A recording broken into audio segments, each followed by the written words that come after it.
Thanks for joining us here on Indivisible. I'm your host, John Stubbins, and we are thrilled to have you with us, America.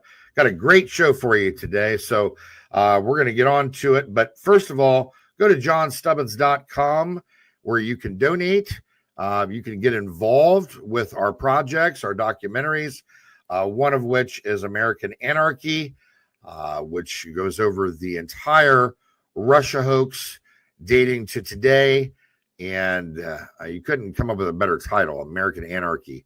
If you want to invest, you can also invest. Just send me an email. Again, go to johnstubbins.com where you can do that. You can also try our brand new coffee line, Pledge of Allegiance coffee line, where you can get amazing coffee. We choose only the best top crop beans in all of the world. So I think that you will find these bags of coffee interesting. You can get them ground, you can get them whole bean. We'll send them right to your door. General Flynn himself, right there, you can see holding our American Anarchy bag, and we're real proud to have him. That's John Ferguson standing next to him, and he does all of our blending and roasting and choosing of our beans from around the world to make sure that you coffee snobs get great coffee. And if you're like me, you're going to love great coffee, and that's all I drink. So let's get on with it. First of all, I want to discuss real quickly, because it's been nonstop in the news, and I'm sure you've seen it. We've got ICE struggling in different cities to get assistance. These are sanctuary cities, woke states a lot of the time, and we've had it. The American public voted for Donald J. Trump as president of the United States, and we want the illegals out. That's number one. So all these people that are interfering, we need to start putting them in jail. We need to start prosecuting them. And I don't mean anybody gets no deals. Nobody gets off scot-free anymore. The hammer's got to come down, and people need to learn that there are consequences for their actions. And right now, we're not seeing that, especially in these sanctuary cities where people are doing all kinds of things. With the guns firing, burning, throwing rocks, sticks, you name it. You know, last week we had the vehicle that was bumped into trying to corner in and block in ICE agents. This is absurd. It's not sustainable. This is not who we are. And it's time to either put up or shut up when it comes to law and order. We're either going to be a country that has law and order, or we're not. And if we're not, then everybody can play by the same rules. It's going to be the Wild West. But I've had it, and I know that a lot of other people have had it. So it's time to crack the hammer and no more nonsense. And by the way, this also applies because I know that President Trump has identified Antifa as a domestic terror organization. The same needs to happen with BLM. The exact same. They're doing a lot of damage in this country, and a lot of it's race-related and hate-related, and it needs to be dealt with, and it has to stop. People are getting hurt, killed, murdered, assaulted, and it's got to end. So no more deals, no more letting them walk free, no bail. If the feds need to come into these cities and make law and order happen, then so be it. Drive these people out. And by the way, the Southern Poverty Law Center, I was glad to see in the news, I think it was a week or two ago, that they've been excluded from the go-to list as far as this country goes. They have been a racist organization for a long time, and I'm glad to see that they're on their way out the door. Now, that being said, there is something else I wanted to talk about, and you're going to hear me talking about it a lot more over the coming weeks and months. The fiasco with MMTLP, which everybody should be familiar with, is ongoing, and I started investigating this about a month ago, and I've slowly been working my way into it because of the fact that we have 10 other investigations going on, including the Adam Schiff investigation, the Russia hoax, the border situation, obviously human trafficking, and so many other things, including big tech and Act Blue, which is high on my radar right now as well. So I want to read this to you. This came to me this morning. There was a new court filing that confirms that Schwab, TD Ameritrade, TradeStation, Thinkorswim, and NASDAQ have turned over Meta Materials stock trading data. The DTCC in discussions to turn over data for a fee. Citadel, Virtue, Anson Funds, and FINRA are lining up to argue motions to quash discovery. So I want you to keep that in mind, because that nonsense has to be dealt with. And that's a new investigation that we've taken on, and we're not going to let it go. We're going to get to the bottom of this. And of course, we know that President Trump is aware of the situation, but we need all of you to be aware of the situation. So Google TLP. Google MMTLP and inform yourselves, get some information on it so you know exactly what we're talking about here. It's not good, folks. Look, we're going to take a quick commercial break, and we'll be right back.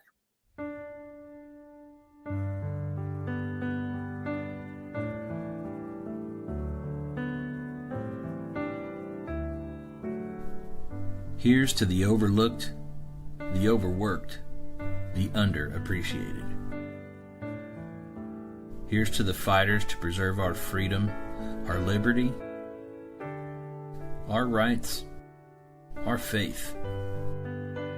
Here's to the workers, the farmers, the first responders, and those who serve so bravely in our military. Here's to Americans who proudly hold tight to our values: God, privacy, freedom of speech, life and liberty.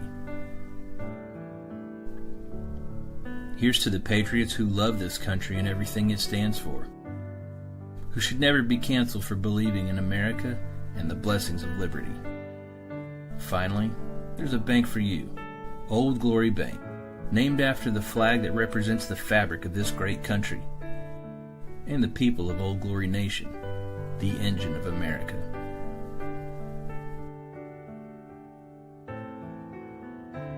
Now you have a bank that values your values. Now you have a bank that stands with you, no matter where you stand. Old Glory Bank. We stand with you.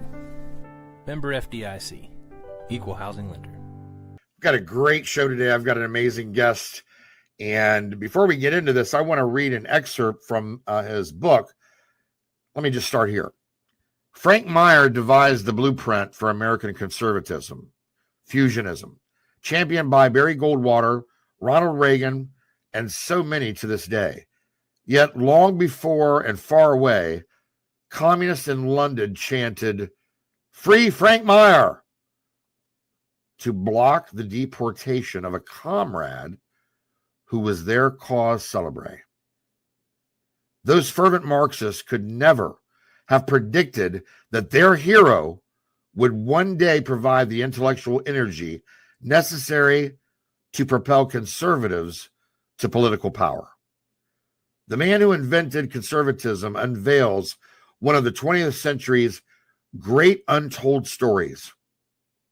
A communist who turned conservative, an anti-war activist turned soldier, and a free love enthusiast turned family man, whose big idea captured the American right.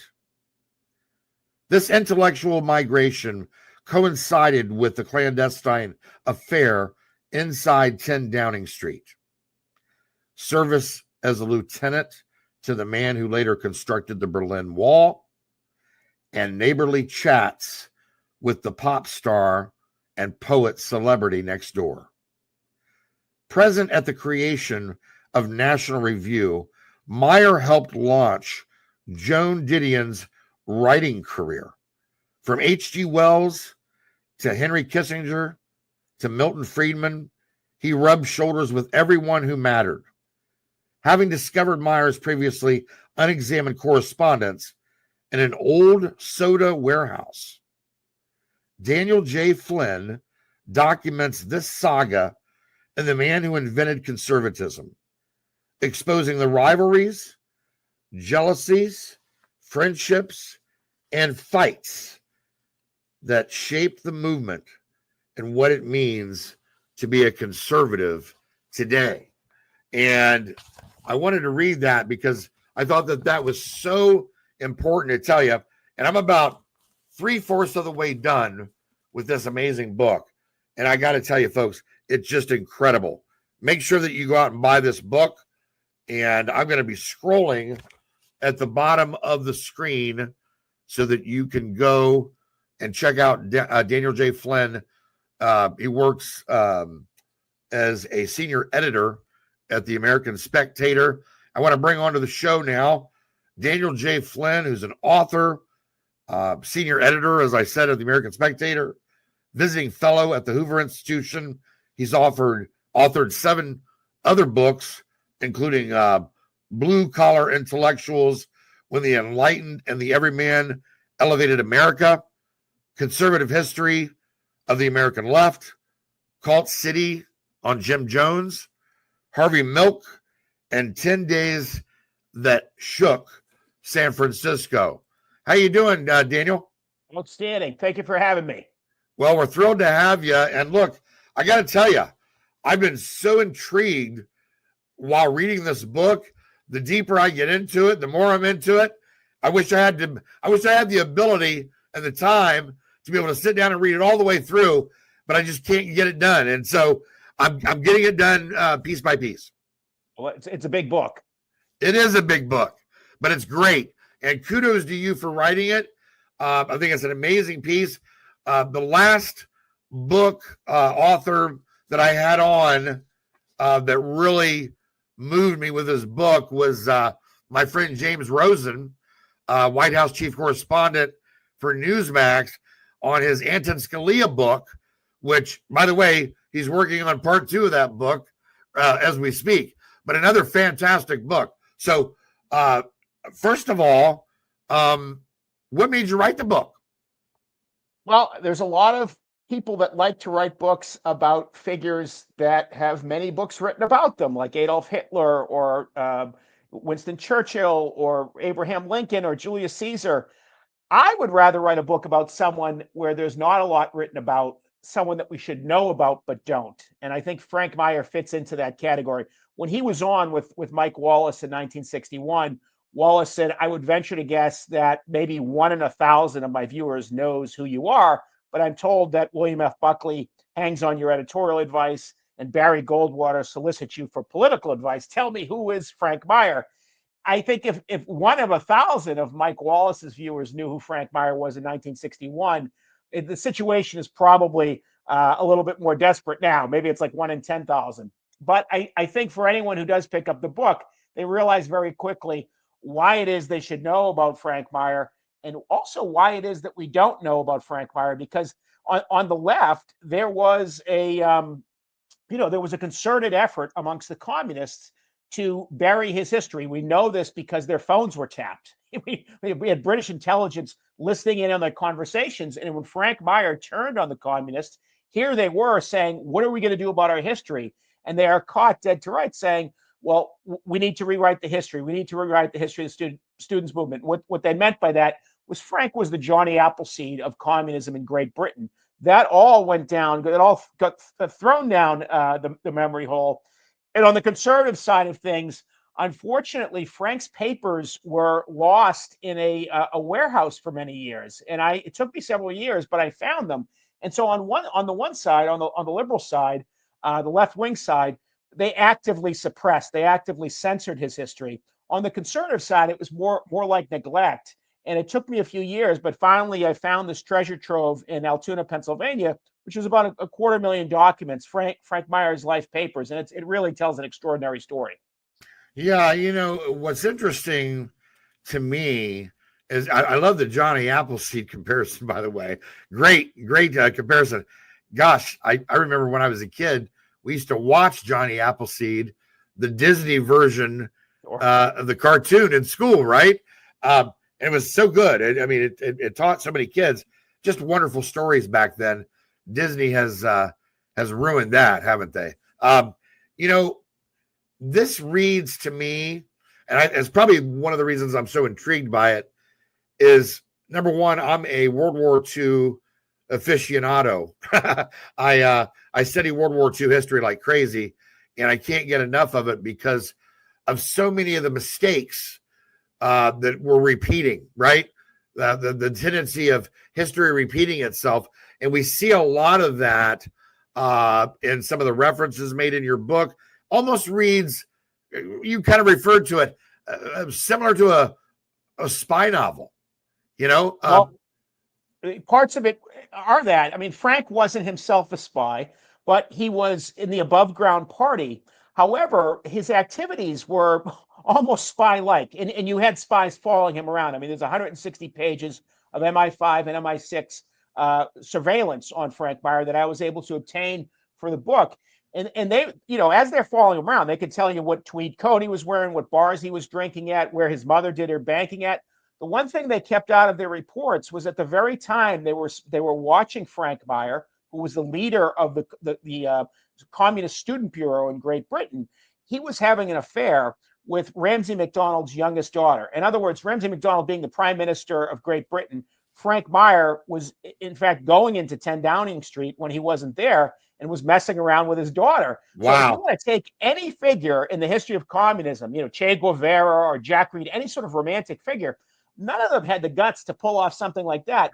Frank Meyer did that.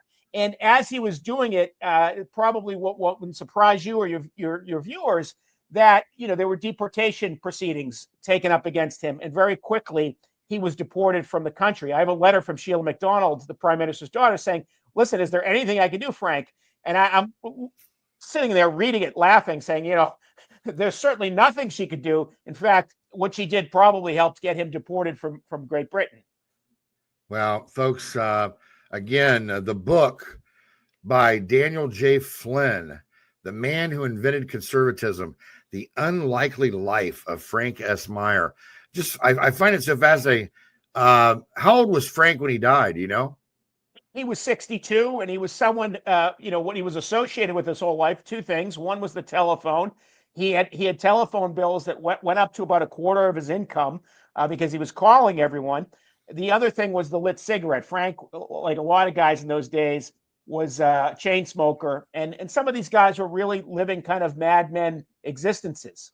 Sure, yeah. And that was back in the days before they started contaminating the cigarettes. So my guy on that have to be Humphrey Bogart. Yeah, and I guess Humphrey Bogart probably smoked a few more because I think he sure died did. 70, something like that.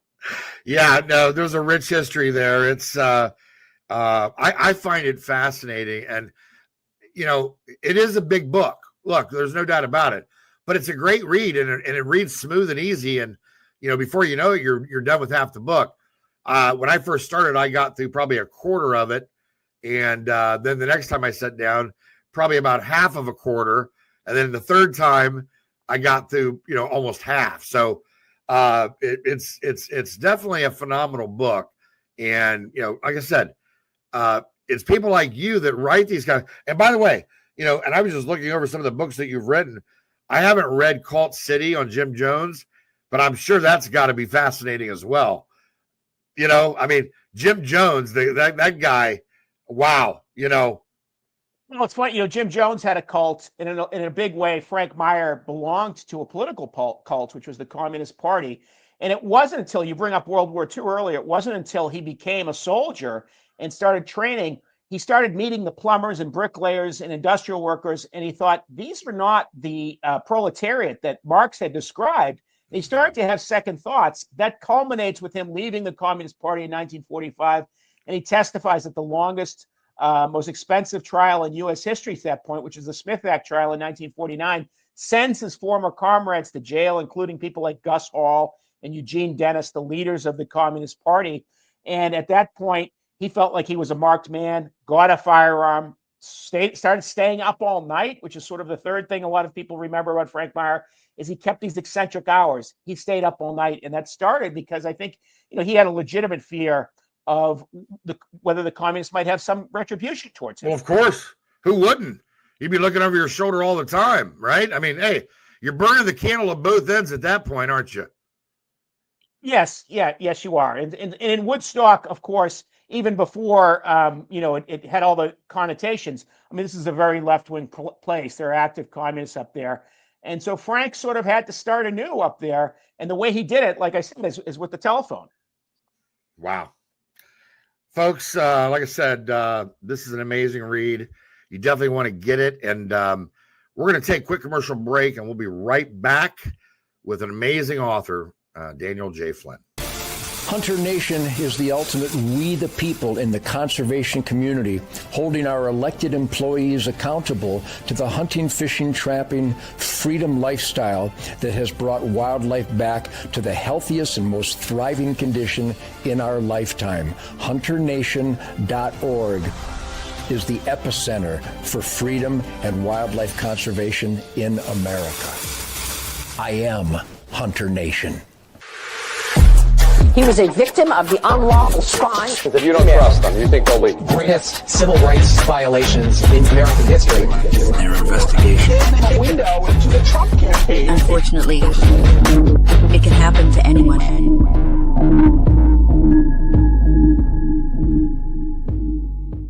We're back with Daniel J. Flynn.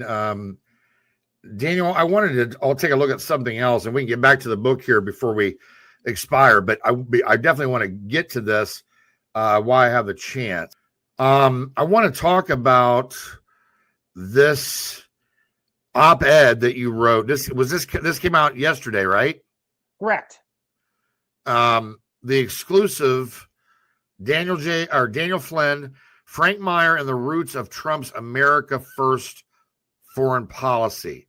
You want to talk about that?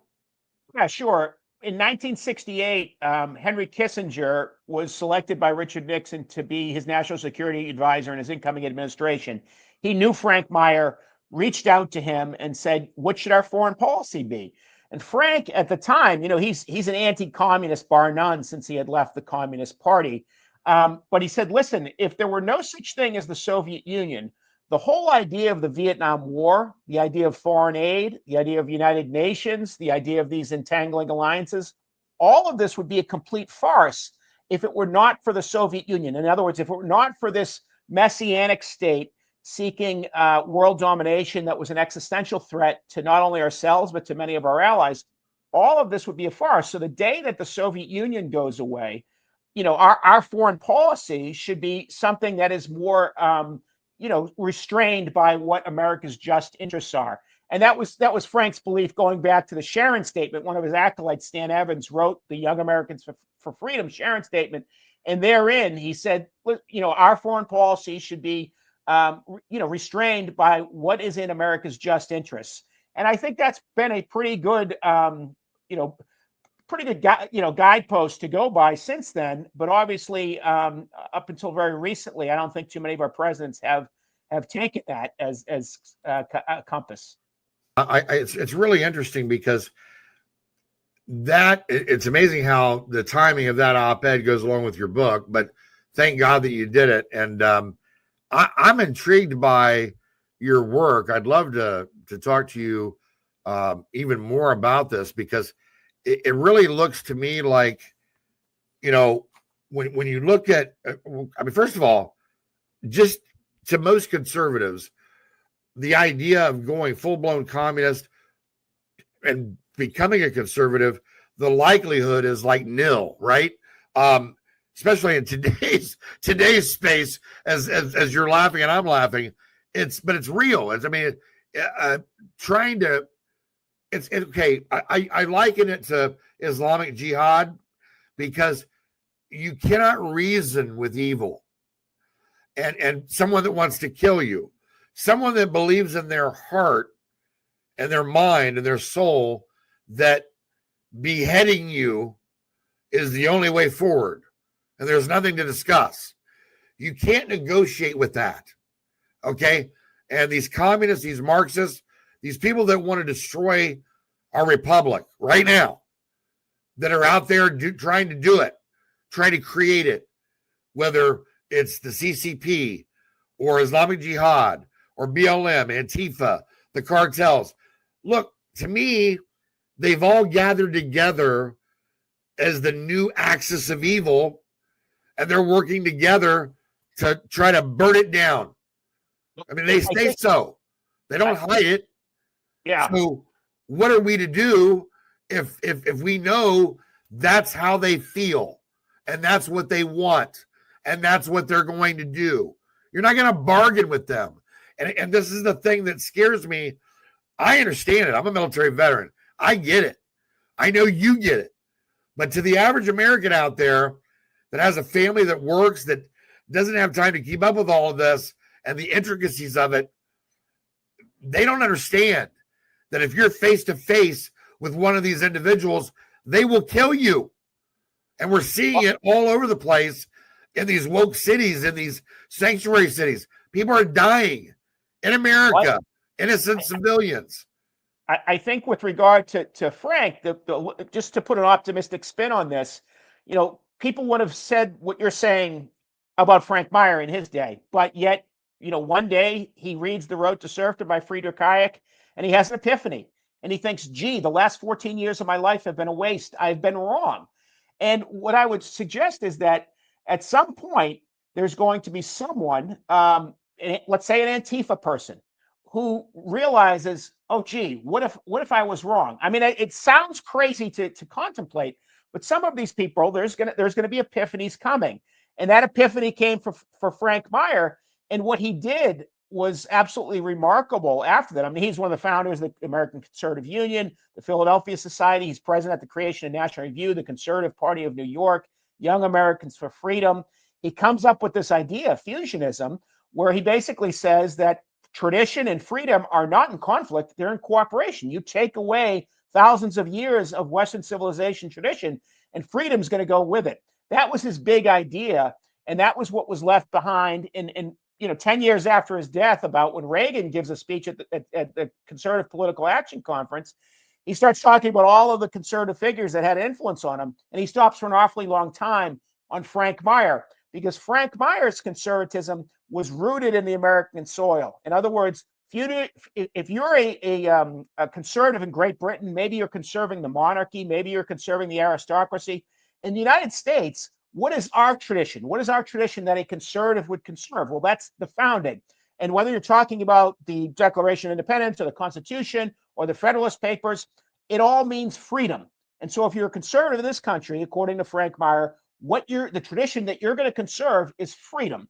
And I think that is something that gets overlooked, I think, by a lot of conservatives today, but it's something that's never going to go away. As long as there's an America, and as long as there's such people as conservatives, they're going to think, what is it that we as Americans, what's unique to us, what's special to us that we're going to conserve? And that's the American founding. Amen. Amen. Folks, again, the book is The Man Who Invented Conservatism, The Unlikely Life of Frank S. Meyer, authored by Daniel J. Flynn, who's been with us. And we're grateful that you took the time to come on the show, brother. That's a good way to end it, because you're absolutely right. You nail it right on the head. And I hope that we can get this mess straightened around, because there's a lot of us out here that are waiting on the worst to happen, and we're ready. We don't want it to have to go there, but again, you're dealing with people that you cannot that you cannot bargain with. You can't negotiate. There is no negotiation as far as they're concerned, right? So when you're dealing with someone like that, that's the kind of enemy that you need to square up, buddy. And you better you better have eyes in the back of your head. You better have backup, because if it comes to that, number one, the country is already in peril right now. I mean, we're walking on thin ice. So God bless you. I appreciate you having me on. Yeah, our pleasure. Hope you'll come back again. What's next? What's next on the agenda? Well, I'm going to be promoting this book for a while, but I have a number of speeches and a number of articles. I have an article out today in the New York Post about Meyer's correspondence with Steve Allen. Steve Allen was the original host of The Tonight Show. Yes. The father of late night television. And instead of being like Jimmy Kimmel, Steve Allen, who was a man of the left, went to Bill Buckley, went to Frank Meyer, went to Barry Goldwater and said, how are we going to, take care of these extremists on both ends and get them to be more responsible. In other words, he wanted to work with them. He didn't do what Jimmy Kimmel did. And the whole point of the article is that Kimmel, both in terms of comedy, but also in terms of his political activism, would have a lot to learn from a guy like Steve Allen. Amen to that. Amen to that. God bless you, Daniel. What a great show. We're going to take a quick commercial break. We'll be right back. Big news, America. Mike is bringing back the pillow offer for just $29.98. They're the softest pillows. They don't go flat. Wash them and dry them as many times as you like, and they still keep their shape. And they're made in America. Mike is offering his premium My Pillows at his lowest price ever. Queen size for $29.98, regularly $69.98. That's a $40 savings. And king size, only $5 more. Go to mypillow.com and enter the promo code INDIVISIBLE for my show, or call 1-800-716-4639 and give them the code INDIVISIBLE for my show, and you're going to get huge savings. Every day they put their lives on the line, in the line of duty, in the line of fire. They're protectors, our armed forces, police, firefighters, and Border Patrol agents. They protect us. So Old Glory Bank is protecting them with Old Glory Protect. It's a $100,000 line of duty death benefit free with an Old Glory Bank account with direct deposit. At Old Glory Bank, we protect those who protect you. Open an account today at oldglorybank.com. We stand with you. Thanks for joining us, America. Great show. Hug your loved ones tonight. Let them know how much you love them and how much you care.